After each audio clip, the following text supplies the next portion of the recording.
Hello friends, आशा करता हूँ आज आप सब अच्छे होंगे। हमने पिछले वीडियो में सेक्शन 1 से लेके 22 तक रिवीजन कवर कर लिया था। आज हम 23 और उसके आगे का देखेंगे। तो हम इंडियन कॉन्ट्रैक्ट एक्ट पढ़ रहे हैं, जिसका एक्ट नंबर है 9 ऑफ 1872, चैप्टर 2 जिसमें बताया गया है सेक्शन नंबर 23। तो हम वहाँ से स्टार्ट करते हैं। तो सेक्शन 23 क्या बोलता है? What consideration and object are lawful. ऐसे कौन से कंसिडरेशन और ऑब्जेक्ट होंगे वो लॉफुल होंगे एंड वॉट नॉट। हमने सेक्शन नंबर 10 में पढ़ा था lawful consideration and lawful object के बारे में। तो कौन से कंसिडरेशन और कौन से ऑब्जेक्ट लॉफुल होंगे वो कहाँ पे बताए गए? सेक्शन नंबर 23 में। अब आते हैं ऐसे कंसिडरेशन और ऐसे ऑब्जेक्ट सारे लॉफुल माने जाएंगे जब तक वो फॉरबिडन बाय लॉ ना हो। फर्स्ट, फॉरबिडन बाय लॉ नहीं होना चाहिए। Second, is of such nature if permitted it would defeat the provision of any law. वो कोई भी प्रोविजन ऑफ एनी लॉ को डिफीट नहीं करना चाहिए। तीसरा, फ्रॉडुलेंट नहीं होना चाहिए। फोर्थ, किसी को भी इंजरी टू एनी पर्सन और प्रॉपर्टी नहीं करना चाहिए। पांचवा, कोर्ट रिगार्ड्स इट इमोरल और अपोज टू पब्लिक पॉलिसी। ये जो इमोरल है वो फिफ्थ है, और सिक्स्थ में बताया गया है अपोज टू पब्लिक पॉलिसी नहीं होना चाहिए। तो यहाँ के जो 6 क्लॉजेस हैं, 6 क्लॉजेस आपको याद रखने हैं। पहला है फॉरबिडन बाय लॉ, दूसरा defeat any provision of law, fraudulent नहीं होना चाहिए, किसी भी प्रॉपर्टी या पर्सन को इंजरी नहीं होना चाहिए, कोर्ट ने उसको इमोरल नहीं बताया हो, और वो अगेंस्ट पब्लिक पॉलिसी नहीं होना चाहिए। अगर ये है, अगर कोई भी कंसिडरेशन या फिर ऑब्जेक्ट ऑफ एग्रीमेंट अनलॉफुल होता है, तब ऐसे अनलॉफुल एग्रीमेंट को हम वॉइड मानेंगे। तो ये बताया गया है सेक्शन नंबर 23 के अंतर्गत। सेक्शन 23 का जो इलस्ट्रेशन एच है वो इम्पॉर्टेंट है, और ये क्वेश्चन पूछा गया है प्रीवियस ईयर्स में। A promises B, A promise करता है बी को to drop prosecution which he has instituted against B for robbery. A promise किया बी को कि वो प्रोसिक्यूशन को ड्रॉप कर देगा जो उसने बी के खिलाफ में लाया हुआ है रॉबरी के लिए। And B promises to restore the value of the things taken, और बी जो है वो जो उसने स्टोर मतलब रॉबरी से ऑब्टेन किया था वो वापस कर देगा। तो ये जो इनके बीच में एग्रीमेंट हुआ है वो वॉइड होगा, क्योंकि इसका जो ऑब्जेक्ट है वो अनलॉफुल है। अब आते हैं कि ये सबसे ज़्यादा पूछा जाने वाला क्वेश्चन है। A agrees to let her daughter to hire to be for concubinage. A जो है अपनी डॉटर को हायर कर रहा है बी को फॉर कॉन्क्यूबिनेज। यहाँ पे जो एग्रीमेंट होगा वो वॉइड होगा, क्योंकि ये इमोरल है। ये कोर्ट ने इसको इमोरल करार दिया है। दो द लेटिंग में not be punishable under IPC. भले भी ऐसा हायर करना, ऐसा किराए पर देना अपनी पत्नी को या अपनी बेटी को, भले ही इंडियन पिनल कोड में पनिशेबल नहीं है, लेकिन तो भी ये इमोरल माना जाएगा और ऐसा एग्रीमेंट वॉइड होगा। अब हम स्टार्ट करते हैं सेक्शन नंबर 24 में। सेक्शन नंबर 24 से लेकर 30 तक बताया गया वॉइड एग्रीमेंट्स के बारे में। सेक्शन 24 बताया गया एग्रीमेंट्स वॉइड होंगे if consideration and object are unlawful in part. अगर कंसिडरेशन या फिर ऑब्जेक्ट अनलॉफुल है तो वो वॉइड होगा, और उनका कोई पार्ट और any one of several consideration, कोई एक कंसिडरेशन या फिर सिंगल ऑब्जेक्ट भी अनलॉफुल होता है तो वो एग्रीमेंट वॉइड माना जाएगा। अब आते हैं हम सेक्शन नंबर 25। पहले मैं आपको सेक्शन नंबर 25 बताता हूँ, उसके बाद एक ट्रिक दूंगा जिससे आपको सेक्शन 26 से लेकर 30 तक के सारे प्रोविजन याद हो जाएंगे। सेक्शन 25 में बताया गया है कि एग्रीमेंट विदाउट कंसिडरेशन, ऐसा एग्रीमेंट जो बिना कोई कंसिडरेशन के दिया गया वो वॉइड तो होता है, लेकिन वो वॉइड कब नहीं होगा? जब पहला बता दिया गया अगर वो राइटिंग और रजिस्टर्ड है, और दूसरा is a promise to compensate for something done, तीसरा और is a promise to pay a डेप्ट बार्ड बाय लिमिटेशन। तो एग्रीमेंट जो कि विदाउट कंसिडरेशन हुए हैं वो वॉइड तो होते हैं, लेकिन कौन से ऐसे कंसिडरेशन के बिना किए गए एग्रीमेंट वॉइड नहीं होंगे? तो वो ये ऐसे तीन एग्रीमेंट हैं। पहला है अगर वो एग्रीमेंट राइटिंग में है, दूसरा रजिस्टर्ड है under the law being in it force of registration of document, and it is made on ये एक इम्पॉर्टेंट लाइन है। वो जो किया जा रहा है एग्रीमेंट, वो नेचुरल लव और अफेक्शन में किया जा रहा है between the parties standing near relation to each other. तब ऐसा एग्रीमेंट विदाउट कंसिडरेशन अगर किया जाता है तो वो वॉइड नहीं होगा। दूसरे में बता दिया गया it is a promise to compensate. Promise है कंपनसेट करने का a person who has already voluntarily done something for the promisor. उसने पहले प्रोमिसर के लिए कुछ किया था, तब वो प्रॉमिस कर रहा है कंपनसेट करने के लिए। जैसे कि एक पर्सन है ए, वो डूब रहा था और बी उसको आके बचाता है, तब ए बोलता है कि मैं तुमको 25,000 रुपये दूंगा। तब ये जो कॉन्ट्रैक्ट है, क्या कॉन्ट्रैक्ट है? तो हाँ, ये विदाउट एनी कंसिडरेशन किया गया है तो भी ये कॉन्ट्रैक्ट माना जाएगा, क्योंकि यहाँ पे बी ने पहले ही एक ऐसा एक्ट किया था प्रोमिसर के लिए, तो वो ए उसको अब कंपनसेट करना चाहता है, तो ये आएगा सेकंड क्लॉज के अंतर्गत। क्लॉज 3 में बता दिया गया it is a promise made in writing and signed by a person to be charged therewith. ऐसा प्रॉमिस जो कि रिटर्न में होना चाहिए और साइंड होना चाहिए पर्सन के द्वारा और बाय हिज एजेंट टू पे होली और पार्टली अ डेप्ट। ऐसा डेप्ट जो कि creditor way might have enforced payment but for law of limitation of suit. यहाँ पे राइटिंग और साइन में अगर कोई पर्सन प्रॉमिस कर रहा है कि मैं तुमको पे करूँगा, ऐसा डेप्ट जो कि बार्ड हो चुका है लिमिटेशन के द्वारा भी, तब भी वो एग्रीमेंट माना जाएगा। अब आते हैं हम इसके एक्सप्लेनेशन में बोल दिया कि ये जो सेक्शन है वो डोनर और डोनी जो गिफ्ट पर एप्लीकेबल नहीं होगा। अब आते हैं हम इसके इलस्ट्रेशंस पे। इलस्ट्रेशंस बहुत इंपॉर्टेंट है सेक्शन 25 के। पहला इलस्ट्रेशन बोल दिया गया है A promises for no consideration give to be 1000 rupees, तो ये हो जाएगा वॉइड। दूसरा बताया गया है ए जो है वो नेचुरल लव और अफेक्शन में प्रॉमिस कर रहा है अपने सन को 1000 रुपये देने के लिए, तो ऐसा प्रॉमिस रिटर्न और रजिस्टर है तो वो कॉन्ट्रैक्ट कहलाएगा।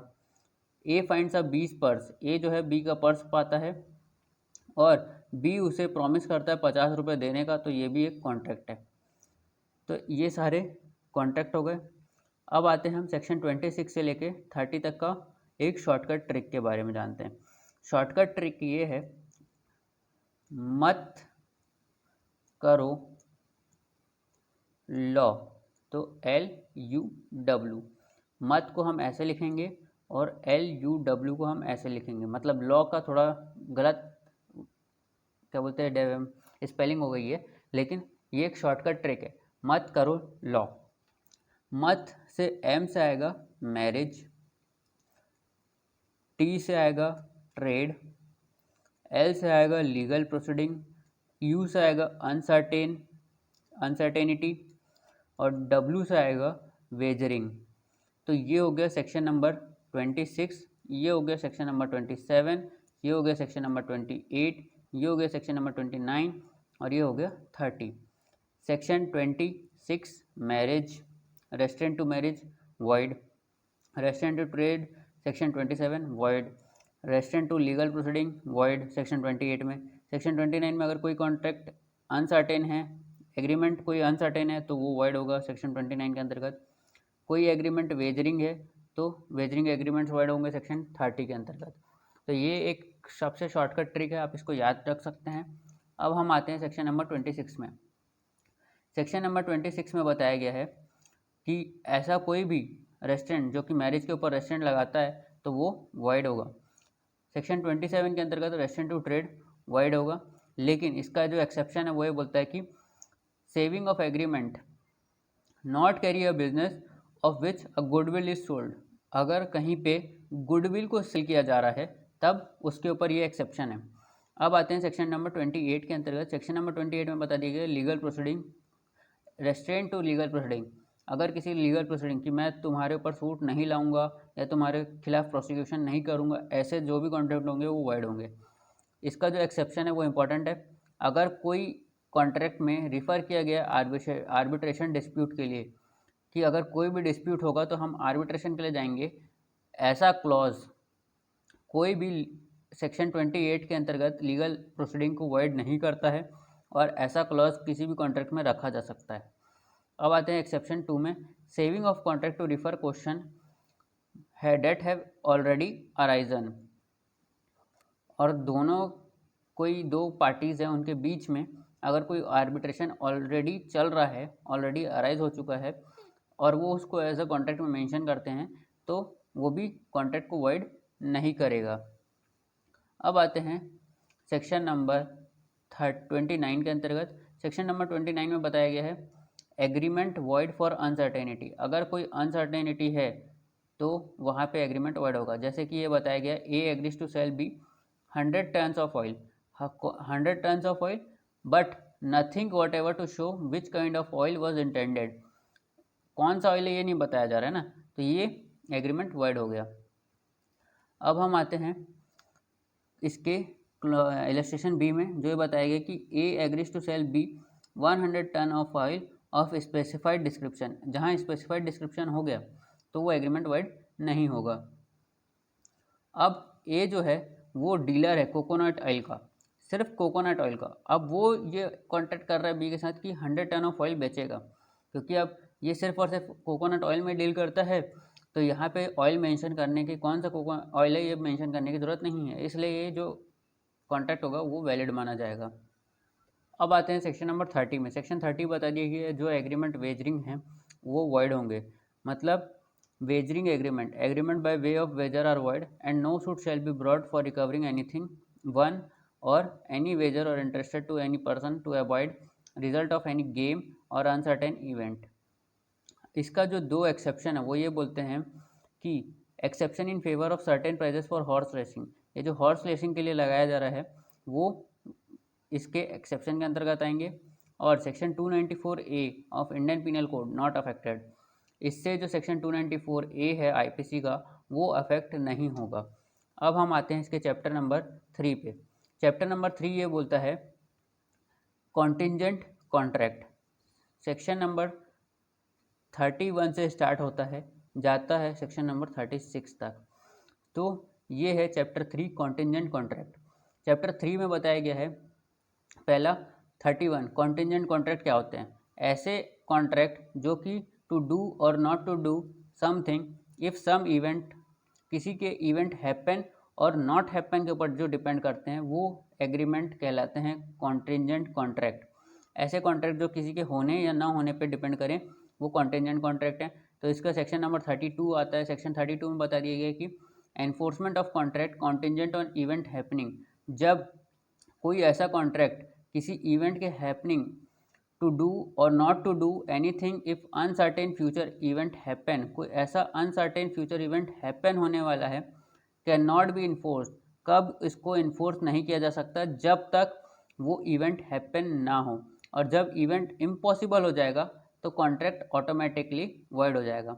मतलब एक ऐसा कॉन्ट्रैक्ट किया गया था जो किसी के होने पे, कोई इवेंट के होने पे, इवेंट हैपन होने पर ही होगा, और जब वो इवेंट होता ही नहीं तब, या फिर वो ऐसा इम्पॉसिबल हो जाए वो इवेंट, तब ये कॉन्ट्रैक्ट जो होगा वो वॉइड हो जाएगा। इसका एक बहुत अच्छा इलस्ट्रेशन दिया हुआ है, a contract to pay B. ए जो है वो कॉन्ट्रैक्ट कर रहा है बी को पे करने का सम ऑफ मनी, कि जब बी सी से मैरी करे लेकिन C dies without being married to B, C की डेथ हो जाती है बी से मैरी किए बिना, तब ये जो कॉन्ट्रैक्ट होगा ये वॉइड हो जाएगा। अब आते हैं सेक्शन 33 के अंतर्गत। सेक्शन 33 में बता दिया गया है कि अगर कोई कॉन्ट्रैक्ट कॉन्टिंजेंट है इवेंट के नॉट हैपन होने पे, ऐसा कॉन्ट्रैक्ट जो किया गया है टू डू और not to do anything if uncertain future event does not happen, अगर कोई अनसर्टेन फ्यूचर इवेंट के नॉट हैपनिंग पे डिपेंड कर रहा है, तब उसको इन्फोर्स कब किया जा सकता है, जब वो happening of event becomes impossible, जब उसका इवेंट का होना ही इम्पॉसिबल हो जाए और उसके पहले नहीं। सेक्शन 34 में बता दिया गया ऐसा event on which contract is contingent to be deemed impossible, वो इम्पॉसिबल हो जाए if it is a future conduct of living person. वो किसके ऊपर डिपेंड कर रहा है ऐसा कॉन्ट्रैक्ट, जो फ्यूचर कंडक्ट, मतलब कोई लिविंग पर्सन के फ्यूचर कंडक्ट के ऊपर डिपेंड कर रहा है।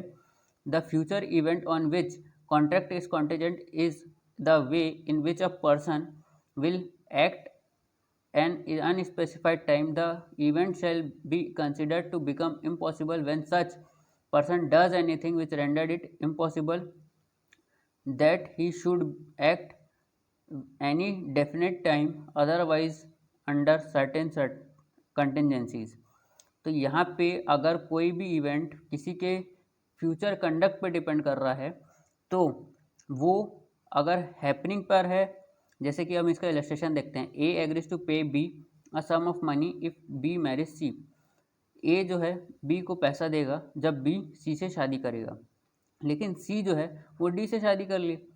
यहाँ पे किसके फ्यूचर कंडक्ट पे डिपेंड हो रहा है? सी के। तो the marriage of B to C must now be considered impossible. अब ये जो होना, अब बी की शादी सी से हो नहीं सकती, तो अब ये एक इम्पॉसिबल इवेंट हो गया। ऑल्दो इट इज़ पॉसिबल, ये पॉसिबल तब है जब डी की डेथ हो जाए एंड सी में आफ्टरवर्ड्स मैरी बी, और सी उसके बाद बी से शादी कर ले, तब ये कॉन्ट्रैक्ट हो सकता है। तो ये जो है फ्यूचर कंडक्ट पे डिपेंड कर रहा है। अब आते हैं हम सेक्शन 35 के अंतर्गत। 35 में बता दी गई when contract become void which are contingent on happening of any specified event within fix time. जब कोई इवेंट के हैपनिंग पर डिपेंड हो रहा है और विद इन फिक्स टाइम के अंतर्गत हो रहा है, तब अगर ऐसा इवेंट फिक्स टाइम पे हैपन नहीं होता है या फिर वो इम्पॉसिबल हो जाता है, तब वो वॉइड हो जाएगा।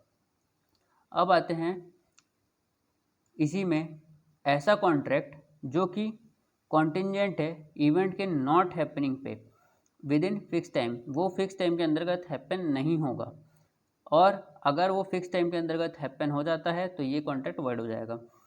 अब आते हैं section 36। Section 36 is most important section.